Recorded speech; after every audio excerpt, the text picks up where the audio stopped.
이사를 하거나 대청소를 해보신 적이 있을 겁니다. 이사를 하거나 대청소를 해보신 적이 있을 겁니다. 이사를 하고 대청소를 하다 보면 버려야 할 것이 있습니다. 꼭 있어요. 만약에 버리지 않는다면 그건 이사가 아니고 대청소가 아닙니다. 그리고 버렸다면 또 새로운 걸로 채웁니다.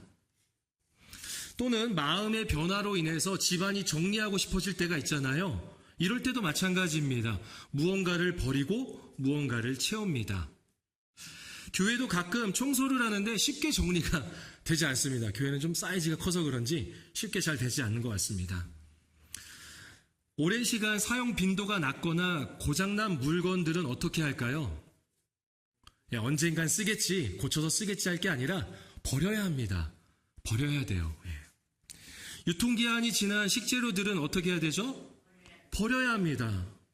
사이즈가 작아진 옷을 살 뺀 후에 입어보겠다는 결심과 다짐을 하지 마시고 어떻게 해야 돼요? 버려야 합니다. 버려야 합니다. 이전에 비싸게 샀던 옷이라도요, 지금 입었을 때 문화 충격으로 다가온다면 과감하게 버려야 합니다. 버려야 합니다. 10년 동안 한 번도 펼쳐보지 않은 책이 있다면 어떻게 할까요? 버려야 돼요. 10년 동안 펼쳐보지 않았다면 앞으로의 10년도 펼쳐볼 가능성은 없습니다. 다만 그 책이 성경책이 아니기를 소망합니다.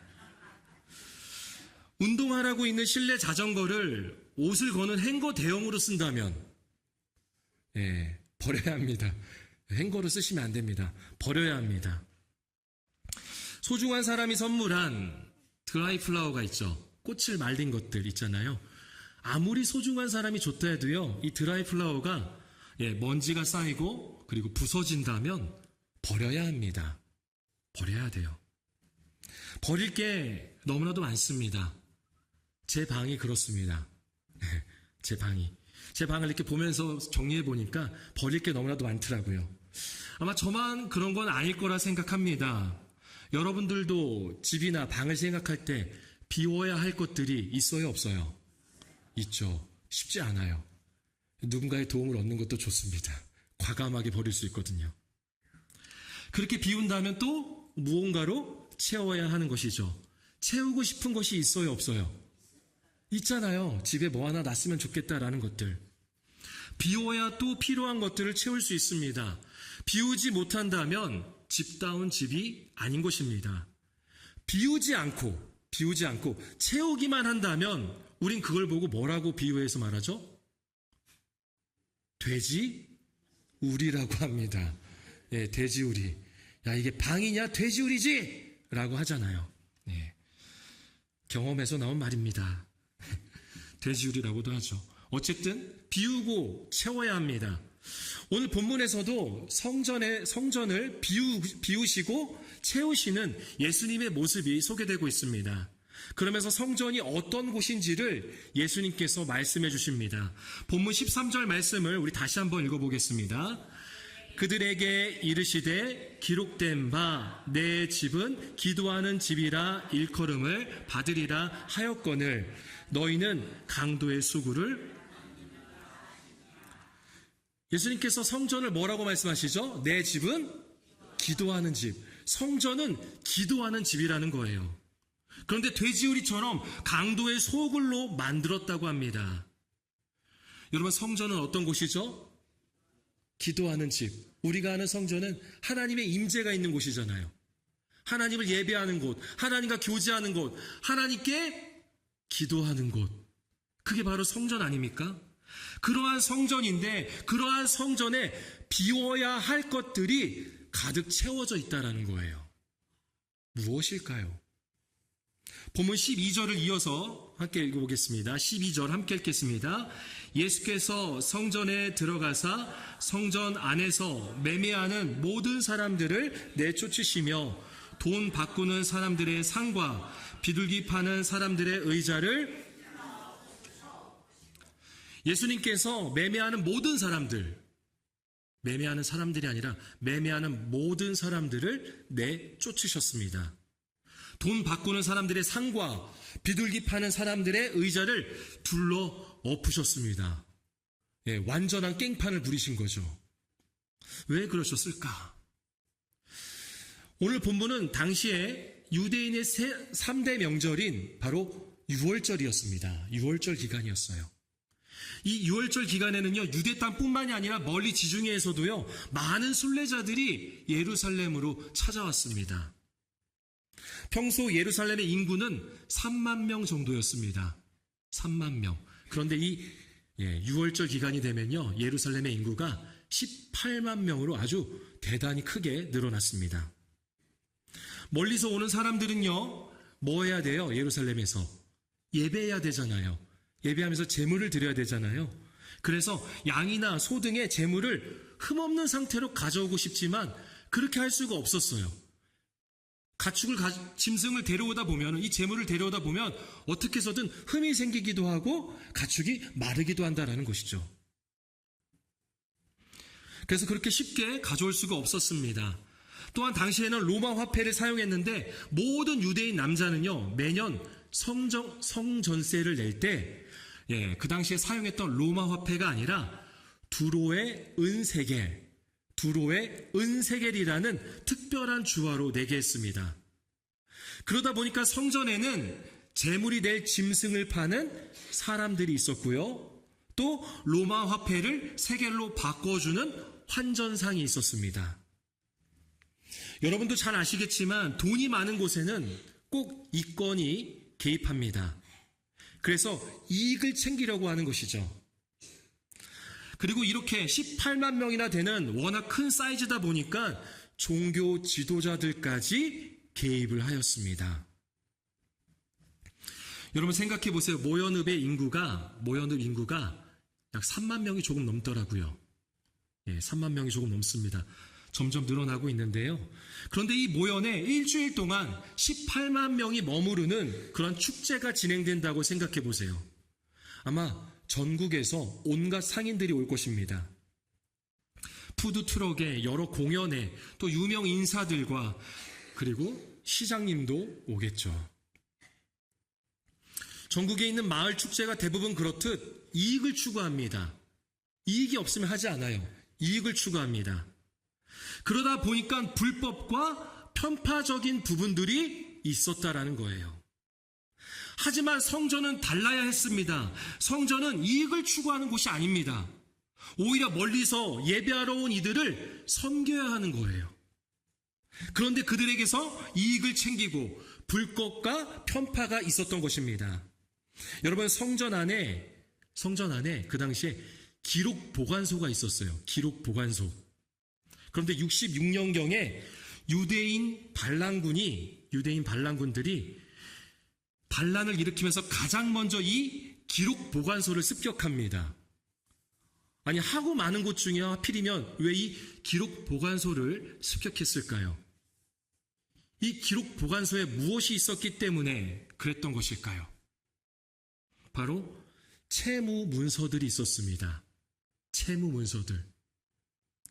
재물을 드리고 싶은 이들에게서 빚을 내면서까지 자신들의 이익을 챙기고 그것을 기록한 문서들이 있었습니다. 그래서 그 문서들을 불태워 없애는 거예요. 그래서 자유롭게 만드는 거죠. 어쨌든 그러한 문서들이 있을 정도로 예배하러 올 때 늘 어떠한 마음이 있었을까요? 오늘도 빚이 또 생기는구나. 예배를 하면 할수록, 재물을 드리면 드릴수록 감사와 기쁨이 넘쳐나는 게 아니라 오늘도 또 빚이 생겼구나 라는 거예요. 이게 그 당시의 성전이었습니다. 누구나 와서 하나님을 예배하고 기도하고 그저 감사하는 마음에 내가 가진 것의 일부로 그 사랑을 표현하는 곳이 아니라 종교 지도자들과 매매하고 환전하는 이들로 인해서 성전은 강도의 소굴이 되었습니다. 자신들이 원하는 것을 얻고 갈취하고자 그렇게 자신들의 꿈을 이루고자 이용되던 곳이 성전이었습니다. 그래서 예수님은 매매하는 이들을 모두 내쫓으시며 상점 부스와 진열대를 다 엎어버리신 거예요. 왜요? 왜 그러셨을까? 예수님은 하나님이시잖아요. 성전에서 예배를 받으실 분입니다. 그런데 예수님께서 보셨는데 성전에 하나님은 없고 자신들의 이익과 만족과 자신들이 꿈꾸는 꿈만 있었던 것입니다. 여러분, 우리도 교회를 되돌아보아야 합니다. 우리 교회가 우리의 이익과 만족을 위해 하나님 없이 우리의 꿈을 이루는 장소가 된다면 예수님 우리를 내쫓으시고 우리가 자랑하고 사랑했던 것들을 다 엎어버리실 것입니다. 하나님께로 나아가는데 방해가 된다면 버려야 합니다. 무엇보다 교회에서 사역하고 봉사하는 것이 하나님께로 나아가는데 방해가 되지 않도록 우리가 주의해야 합니다. 당시 성전에서도 보여지는 목적은 하나님께 흠이 없는 것, 하나님께 그래도 거룩한 제물을 드려야지, 거룩한 짐승을 드려야지 하는 것이었지만 그 이면에는 자신들의 이익과 만족이 있었음을 우리는 기억해야 합니다. 하나님을 예배하는데 방해가 되는 것들이 있다면, 또는 누군가가 하나님으로부터 위로를 받고 소망을 받는데 방해가 되는 것들이 있다면 우리는 그것을 과감히 버려야 합니다. 예수님은 그렇게 강도의 소굴로 된 성전을 깨끗하게 하셨습니다. 왜냐하면 성전은 13절의 말씀과 같이 기도하는 집이기 때문입니다. 그러면 기도하는 집은 어떤 곳일까요? 기도하는 집. 우리 14절 말씀, 14절 함께 읽겠습니다. 맹인과 저는 자들이 성전에서 예수께 나아오매 고쳐 주시니. 여러분, 성전은 기도하는 집입니다. 기도는 뭘까요? 기도. 각자마다 정리해 볼 수 있는 게 다양하겠지만 기도는 나의 간절함입니다. 간절함. 간절함이 없다면요, 기도하지 않아요. 간절함이 없는 상태에서 기도하면요, 그건 진짜 기도가 아니에요. 기도는 간절함입니다. 그렇게 기도는 나의 이러한 간절함을 절대자에게 하는 거예요. 절대자에게. 여러분, 생각해 보세요. 지금 내가 도움이 필요해요. 내가 도움이 필요합니다. 그런데 마음으로나 물질적으로나 나보다 더 부유한 사람에게 도움을 청하지 나보다 더 부족한 사람에게 도움을 청할까요? 아니죠. 기도는 이 세상에 오직 한 분, 절대자이신 하나님께 하는 것입니다. 그게 바로 기도입니다. 14절에 나오는 맹인과 저는 자들에게는 간절함이 있었습니다. 어떠한 간절함이 있을까요? 맹인은 뭐 하고 싶어요? 보고 싶은 거예요. 저는 자들은요, 걷고 싶은 거예요. 보고 싶은, 걷고 싶은 그 간절함이 있습니다. 그런 이들이 지금 누구에게 나왔어요? 예수님께 나아오매. 예수님께 나아옵니다. 절대자이신 예수님께 나아왔습니다. 그렇게 간절함으로 나아온 기도하는 이들을 예수님은 고쳐주십니다. 위로와 소망을 주시는 거죠. 예수님이 보여주시는 게 뭐예요? 성전이 무엇인지를 말씀해 주시는 거예요. 간절함으로 하나님께 나아온 이들, 그렇게 기도하는 이들이 위로와 소망을 얻고 회복되는 곳이 바로 성전이다. 이것을 예수님이 보여주신 겁니다. 그런 의미에서 여러분, 기도하십니까?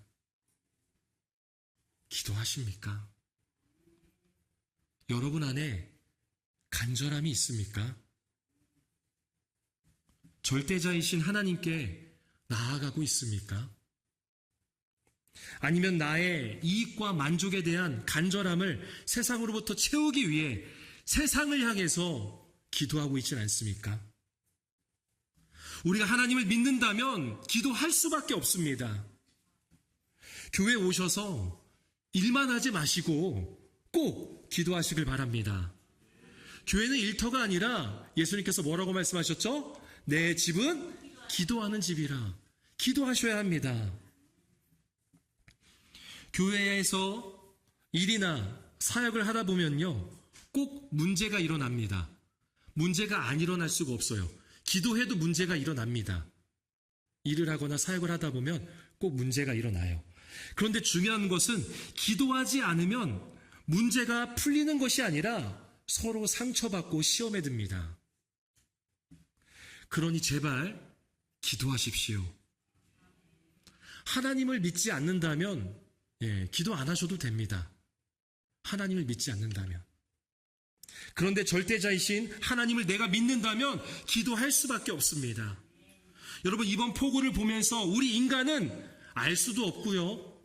알면서도 대항하거나 또한 대비한다고 해서 다 지킬 수도 없는 것을 느낄 수가 있었습니다.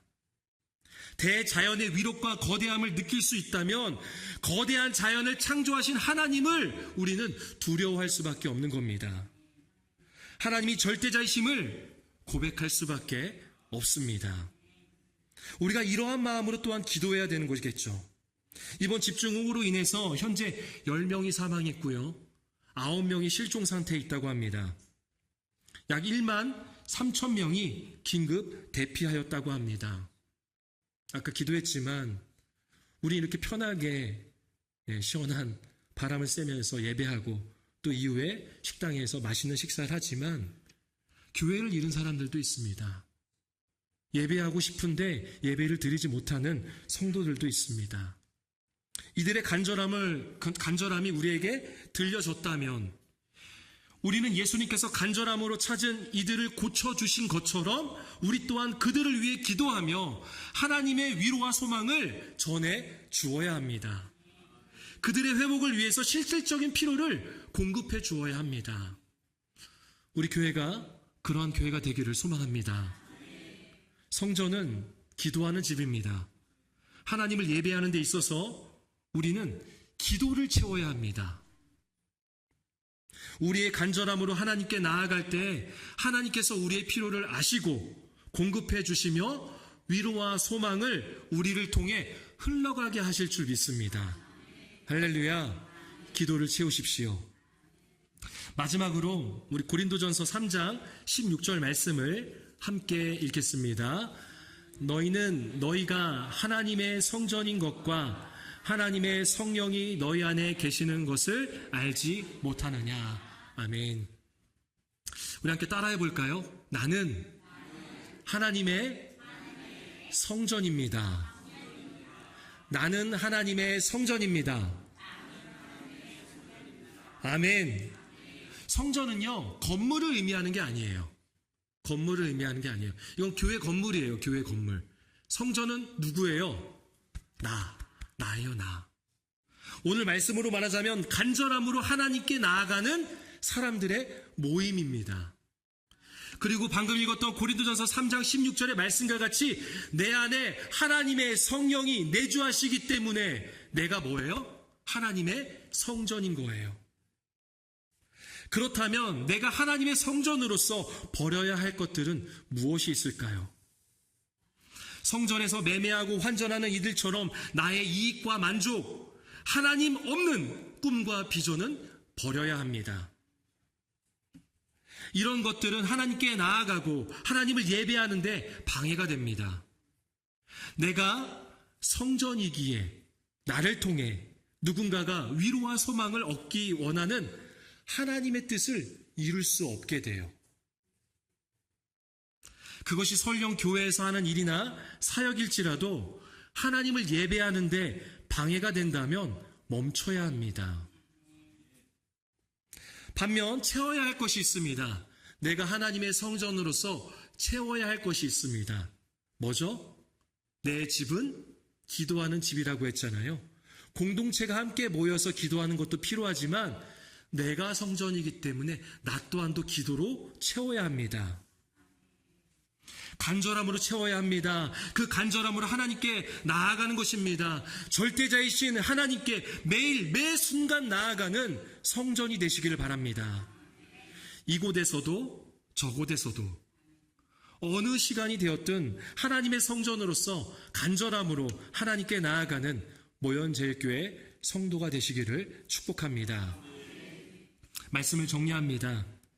지난주 마지막으로 불렀던 찬양 나는 예배자입니다 라는 찬양이 있어요. 이 찬양의 가사는 이렇습니다. 제가 한번 읽어보겠습니다. 나는 하나님을 예배하는 예배자입니다. 내가 서 있는 곳 어디서나 하나님을 예배합니다. 내 영혼 거룩한 은혜를 향하여, 내 마음 완전한 하나님 향하여, 이곳에서 바로 이 시간 하나님을 예배합니다. 여러분, 한 사람 한 사람은 하나님의 성전입니다. 그래서 우리가 서 있는 곳이 어느 곳이 되었든 바로 그곳에서, 바로 그 시간에 하나님께 나아가는 예배 드리는 성전임을 우리가 잊어서는 안 됩니다. 내 자신이 성전임을 기억하며 나의 이익과 만족, 하나님 없는 꿈을 버리고 간절함으로 절대자이신 하나님께 나아가는 기도를 채우시길 바랍니다. 간절한 이들에게 위로와 소망을 주셨던 것처럼 성전이 나를 회복시켜 주시고, 나라는 성전을 통해 또 다른 누군가를 회복시켜 주시리라 믿습니다. 할렐루야. 우리 모두는 하나님의 성전입니다. 아멘.